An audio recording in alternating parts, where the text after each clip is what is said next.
తర్వాత పరిష్కారం చూపరట, పక్కన పెట్టుడే అట. ప్రభుత్వాలు మారిన రెవెన్యూ అధికారుల పనితీరు మాత్రం మారట్లేదట. రెవెన్యూ సదస్సుల్లో వచ్చిన మొత్తం అప్లికేషన్లు 9,15,000 అట. పరిష్కారం అయినవి మాత్రం 5% మాత్రమే అట. సమస్యలున్న సర్వే నెంబర్లు వచ్చేసి 14,09,000 అట.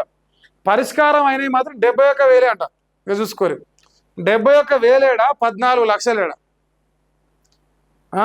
అధికారుల లాగిన్లలో పెండింగ్ అప్లికేషన్ అట 85,069 ఉన్నాయట. సాదా పరిణామాల పరిష్కారం అయిన 10% మాత్రమే అట. అంటే ఇక 90% కావాలి. సో తెలంగాణ రాష్ట్రంలో ప్రభుత్వం అది ధరణి వచ్చినా, భూభారత్ వచ్చినా, ఇంకా ఏది వచ్చినా అధికారులు మారుతారట, సమస్యలు పరిష్కరిస్తారట. ప్రభుత్వం చెప్తుంది సమస్యలు పరిష్కరించాలి అని, పరిష్కరిస్తామని. కానీ అధికారుల వరకు అది ఏమంటారుగా ఎగ్జిక్యూషన్లోకి వచ్చేసరికి అది అయితలేదు. లక్షల అప్లికేషన్లు పెండింగ్లు ఉన్నాయి. యావరేజ్ 1 మిలియన్, 10 లక్షలు వేసుకోరు యావరేజ్గా. బీఆర్ఎస్ ప్రభుత్వం పోయి కాంగ్రెస్ సర్కారు వచ్చింది, ధరణి పోయి భూభారతి వచ్చింది. కానీ రైతుల భూ సమస్యలు మాత్రం పరిష్కారం కావడం లేదు.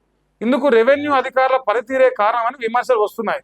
ప్రభుత్వం మారినప్పుడల్లా దరఖాస్తులు తీసుకోవడం, సీఎంలు మంత్రులు సీరియస్ కాగానే హడావిడిగా కొన్నిటిని పరిష్కరించడం, మిగిలినవన్నీ పక్కన పెట్టడం రెవెన్యూ యంత్రాంగానికి పరిపాటిగా మారింది. ఎందుకు మారింది? వాళ్ళ కమిషన్లు కావాలి, ఫ్రీగా చేయాల్సి వస్తుంది. 4 రోజులు పెండింగ్ పెడతా ఉన్న కొద్దీ ఆ ఎంఆర్ఓ ఆఫీసులకు, రెవెన్యూ ఆఫీసులకు పైసల వరద వస్తుంది ప్రజల నుంచి, రైతాంగం నుంచి. ఆ వరద కావాలంటే ఇప్పుడు ఎమ్మటే చేద్దామట.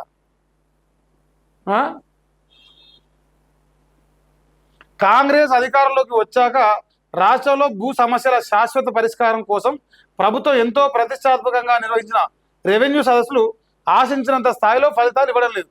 ఇదంతా మనం చూసామే. చర్చల ద్వారా, రికార్డుల సవరణ ద్వారా సమస్యలు పరిష్కరించాల్సి ఉన్నప్పటికీ అది చేయలేక ఎప్పట్లాగే సాంకేతిక, న్యాయపరమైన కారణాలను చెప్తూ అప్లికేషన్లన్నీ బుట్టదాఖలు చేసిన విమర్శలు ఉన్నాయట.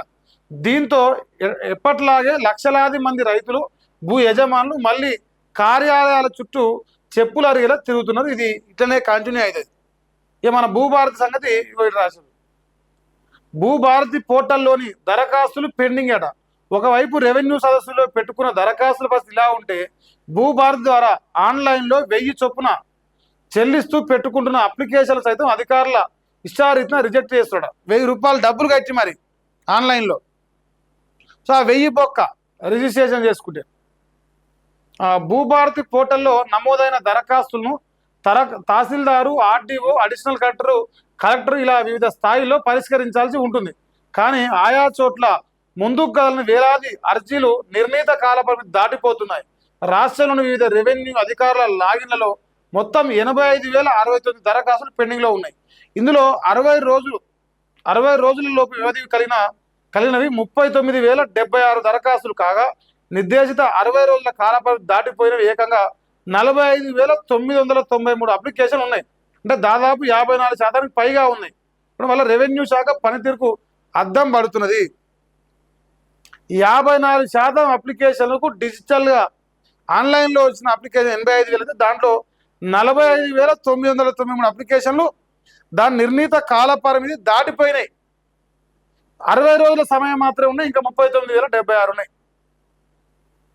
ఇది ఇందిరమ్మ రాజ్యం.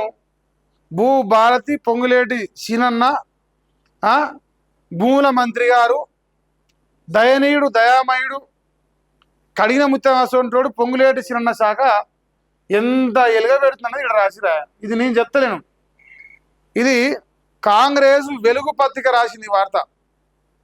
బీఆర్ఎస్ పత్రిక రాయలే. కాంగ్రెస్ ప్రభుత్వంలో ఉన్న కాంగ్రెస్ మంత్రి గారి పత్రిక, వెలుగు పత్రిక రాసిన వార్త ఇది. అంటే ఎన్ని వేల లక్షల అప్లికేషన్లు రెవెన్యూ శాఖలో పెండింగ్లో ఉన్నాయో అర్థం పట్టినట్టు కనిపిస్తుంది. మరి రెవెన్యూ శాఖ మంత్రి గారు ఏం చేస్తున్నారు, రెవెన్యూ శాఖలో పనిచేస్తున్న అధికారులు ఏం చేస్తున్నారు, వీళ్ళందరూ ఏం చేస్తుంటే గుడ్డుగురాల పనులు దొంగకుండా ఎవడన్నా లంగోడు దొంగోడు ఎవడన్నా దొరికితే వాని కాడ కాగితాలు తీసుకొని డబల్ రిజిస్ట్రేషన్లు, దొంగ మ్యూటేషన్లు, దొంగ రిజిస్ట్రేషన్లు ఈ చేసే పని చాలా బిజీగా ఉన్నారు, చాలా బిజీగా ఉన్నారు. ఎన్ని దొంగ రిజిస్ట్రేషన్లు, ఎన్ని దొంగ మ్యూటేషన్లు, ఎన్ని దొంగ పట్టాలు చేస్తున్నది గ్రౌండ్లో ప్రజలను అడగాలని చెప్తారు. ఇప్పుడు ఒక్కొక్క ఎంఆర్ఓ ఆఫీస్లో, ఒక్కొక్క రెవెన్యూ ఆఫీస్లో వేల కోట్ల రూపాయలు సంపాదించే కాడికి వస్తుంది.